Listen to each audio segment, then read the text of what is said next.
Finalmente hemos llegado al desenlace de desgracia. A lo largo de su lectura hemos tenido la posibilidad de leer otros relatos que nos muestran otras formas narrativas, otro uso del lenguaje, nos relatan a su vez otras historias en las que podemos establecer diferentes puntos de encuentro y desencuentro. De estas lecturas, de conclusión nos queda en evidencia que el concepto de belleza y violencia recaen sobre el cuerpo femenino y masculino y que estos están mediados de manera contundente por el contexto social en el que se desenvuelven los personajes. Así llegamos al final del libro en medio del conflicto que enfrenta Lucy. Verse maltratada, vulnerada y obligada a través de la maternidad para lograr pertenecer a la comunidad. Así entonces podemos abordar el tema de la maternidad como otro eje central de poder y que es abordado por diferentes artistas a través de diferentes puntos de vista, disímiles entre sí. Por ejemplo, a principios del siglo XX la maternidad se convirtió en un eje central de la sociedad, pues se esperaba que se creara una raza colombiana más pura, alejada de las negritudes o del mestizaje.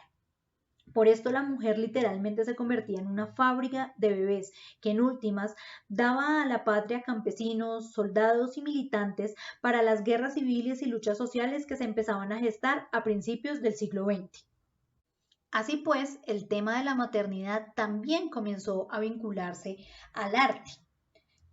Es por esto que Sandra Pedraza y Astrid Giraldo afirman que a principios del siglo XX, el país se enfrentó a un problema poblacional ocasionado por las guerras, las epidemias, la alta mortalidad y la baja esperanza de vida. Ante esta situación se llegó a la conclusión de que para alcanzar el progreso se debía detener la mortalidad, mejorar la calidad de vida e incrementar la fecundidad.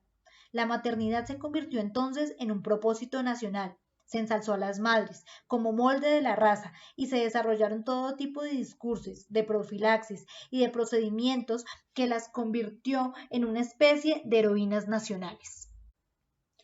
Este imaginario de la buena madre, soporte de la reconstrucción del país y quien paría industrialmente, cumpliendo un deber que la nación le había encomendado, puede rastrearse en la obra Multimaternidades de Pedronel Gómez. Allí, 5 madres se agolpan con sus 5 bebés rozagantes, producidos en serie, envueltas en una nube de autocomplacencia y satisfacción del deber personal y colectivo cumplido. Aquí se ve la maternidad con orgullo y complacencia, idealizando las condiciones de la maternidad y de los futuros ciudadanos. Sin embargo, si analizamos la obra dentro de un contexto más realista, la maternidad no es como la pinta González, y menos para la madre soltera o la campesina. Así entonces, vemos el contrapunto de Débora. En el mismo año, 1945, Débora Arango pinta otra cara de la maternidad. Para ella, según Astrid Giraldo, la maternidad no se trataba solo de una determinación biológica, del deber cristiano, del sueño burgués o del imperativo patriótico. En Madonna del Silencio, es una madre que pare a su hijo en el suelo, tal vez en la calle. Es un alumbramiento primitivo, brutal, de un cuerpo sin maquillajes ni corsés, y del que nace un pedazo de carne, sin rizos, manitas blancas ni escarpines. Es una mujer sola, como la mayoría de sus otras mujeres, frente a la realidad corporal y orgánica de la maternidad. Está fuera de los discursos románticos, populistas, médicos o higiénicos del momento. No hay aquí sonrisas, sábanas blancas, camas esterilizadas, manos médicas, anestesia ni recompensas. Es que no hay lugar para esta madre en esa sociedad que la ha tirado brutalmente a ese rincón a donde no llega la luz eléctrica ni los biberones. Tampoco lo hay para ese hijo que sin asistencia clínica sale de sus entrañas. Es un engendro sin forma, sin nombre católico ni registro civil. Madre e hijo son cuerpos desechados y vomitados por un sistema que ignora en los rincones oscuros de las ciudades colombianas. Entonces, la maternidad también hace parte del discurso político y estético, donde las fronteras geográficas acercan a la mujer al ejercer la maternidad, en muchos casos como resultado de la violencia y en otros en medio del abandono. Y de allí que la mujer, como dadora de la vida, se ve enfrentada a dilemas y diferentes ejercicios de dicho poder. No podemos desconocer que sobre esta caen problemas, caen responsabilidades, recaen los juzgamientos por ser muy fértil o por decidir abortar. No quiere decir que el padre, como ente formador de esa vida, esté excluido de ciertas decisiones. Sin embargo, la sociedad se ha encargado de volcar sobre la mujer por su capacidad biológica una carga moral, una carga de poder diferente sobre la maternidad. En cuanto a esto, Giraldo dice: cuando se descifró el mecanismo de la ovulación y se descubrió que el orgasmo no era una condición indispensable para la fecundación, se aceptó como una ley de la naturaleza que la mujer era un ser menos sexual, restándole el placer femenino al sexo. Le queda solo la función reproductiva y se concluye que la mujer es menos apasionada y moralmente más apta. Esta nueva concepción terminó por idealizar a la mujer y romantizarla, no dejándole otro camino que el matrimonio, la reproducción y la perfección moral. Se le consideró digna de unas virtudes que acabaron de cercarla y cercenarla en su libertad y sus posibilidades de sujetos con identidad propia. La mujer entonces siempre estará sujeta a su condición de madre. Entonces, si la maternidad era la única forma de visibilización de la mujer, ¿qué pasa con aquellas que deciden no ser madres? ¿Qué pasa con aquellas que por elección deciden no ejercer la maternidad o aquellas que por alguna u otra decisión han decidido abortar? ¿O aquellas que por cuestiones de la naturaleza o accidentes no pueden ser madres? A propósito de esto, Frida Kahlo nos retrata en sus pinturas sus dolores, la decepción y la culpa por no poder engendrar una vida. Kahlo narra el dolor, la ausencia, lo que implica ser madre, inclusive cómo el cuerpo se cercena, cómo el cuerpo empieza a ser dolorido, empieza a desintegrarse a través de la maternidad o de la infertilidad. Nos muestra cómo ser dadora de vida implica diferentes emociones y la imposibilidad de no serlo también pone en otra orilla a la mujer en la que cuestiona esa visibilización a la cual la sociedad la había condenado. A propósito del rol de la maternidad y la fertilidad en la sociedad, la escritora canadiense Margaret Atwood nos habla acerca de este tipo de situaciones en su distopía El cuento de la criada y Los testamentos, que es la secuela del cuento de la criada. En esta nos narra cómo las mujeres fértiles se convierten en esclavas de la maternidad. Ese rol de la sexualidad y del goce se pierde tanto para hombres como mujeres, pues el único propósito es la fecundación y la repoblación de una nueva sociedad construida bajo unos ideales cristianos, en donde la mujer simplemente es dadora de vida.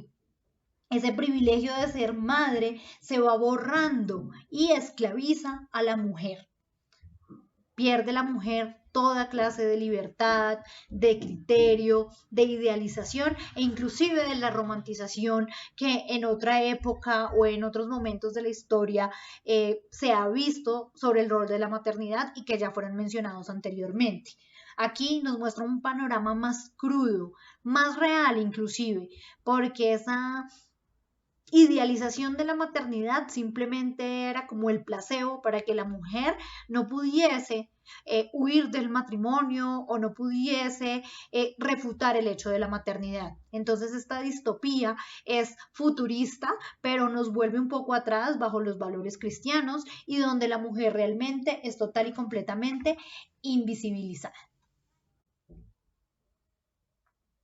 Así entonces llegamos a Lucy, un personaje de múltiples facetas, en donde podemos ver diferentes matices, desde la idealización de la vida del campo, desde la integración a una nueva comunidad, desde la búsqueda de la libertad individual, en donde llega a encerrarse o a esclavizarse a un sistema solo por pertenecer a. En ella podemos ver muchos de los componentes de la maternidad, ¿sí? la entrega quizá, la obligación, el ejercicio del poder social, la decisión propia de crear una vida y a partir de esa vida empezar a cambiar diferentes elementos sociales. Con Lucy nacen muchas preguntas. ¿Por qué no abortarlo? ¿Qué supone el aborto en una sociedad como la sudafricana e inclusive como la nuestra? ¿Por qué estar a favor o en contra de? Definitivamente Lucy es obligada a ser madre para pertenecer a la comunidad que tanto deseaba. Y el cuerpo de Lucy fue santificado biológicamente para ser madre y por eso debe tener ese bebé producto de una violación. Múltiples preguntas van a surgir hacia el final del libro. Podemos pensar únicamente en el rol de la maternidad a través de Lucy o en una madre ausente que se encuentra en otro país y que nunca aparece en el panorama de nuestra lectura e inclusive cuando ella ya está embarazada no es mencionada. ¿Qué pasa entonces con David? ¿Cómo evolucionó ese concepto de la paternidad a lo largo del relato? ¿Cómo acepta las ausencias y trata de recuperar ese rol? Bien lo mencionaba él a lo largo del relato, que las mujeres tienen fácil dejar una huella porque dejan hijos, dejan algo y dan algo a la sociedad. Entonces, ¿qué deja el hombre? ¿Cómo puede ejercer la paternidad para dejar una huella en medio de la sociedad? Hay muchos debates que pueden surgir a través de esta última parte del libro, en cómo hombres y mujeres vemos de manera diferente lo que pasa sobre nuestros cuerpos. A lo largo de estas conversaciones que hemos tenido, hemos hablado acerca de la visibilización y la invisibilización de diferentes problemas alrededor del cuerpo masculino y femenino. Es importante entonces que reflexionemos y que no nos quedemos únicamente en un discurso que tiende a polarizarnos y a dividirnos en hombres y mujeres, sino que pensemos en un todo como sociedad, que pensemos en cómo podemos generar diferentes diálogos, construir diferentes relaciones y reflexiones que nos pongan en la misma orilla para dejar una huella social mediada por la objetividad, por el pensamiento crítico, por la reunión de todos estos relatos que nos permiten ver diferentes visiones del mundo, desde lo femenino, desde lo masculino, desde lo cultural, desde puntos de vista tan diferentes y tan alejados a nuestra realidad que terminan nutriendo para que nosotros como generación construyamos nuevos saberes, nuevas visiones de la vida que permita transformar nuestra sociedad.